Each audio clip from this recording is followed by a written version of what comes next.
ხალზე. მნიშვნელოვანი მართლა იქნება დღეს ამბავი და იქნება ძალიან სასიხარულო, ძალიან ნათელი, როგორც დღე, ასევე სიტუაცია, რაც შევიფიქრეთ, გამონათდება, ყველაფერი გაირკვევა. ეს ეხება სამკუთხედს, ეს ეხება იმ გულდაწყვეტას, რაც ქონდა მამაკაციდან და ყველაფერს ვიგებთ, რაც თავარი, ანუ სიმართლე გამჟღავნდება და ამით კმაყოფილები ვიქნებით, რომ გავიგებთ სიმართლეს და თან მოგვიტანს ამბავს. აქ მამაკაცი ჩანს, მაგრამ შეიძლება ქალზე ან ქალიდან ეს ამბავი გავიგოთ.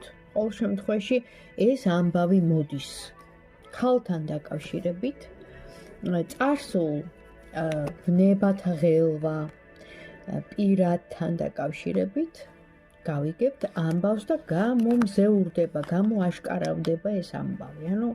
აბა დაელოდეთ ჩემო კარგებო, ვისაც გაინტერესებდა და ეჭვები გრნიდათ, აუცილებლად იტყვით მერე ამას, რომ აი ხომ მართალი ვიყავი, მე ხომ მართალი ვიყავი, ეს იქნება თქვენი სიტყვების დადასტურება.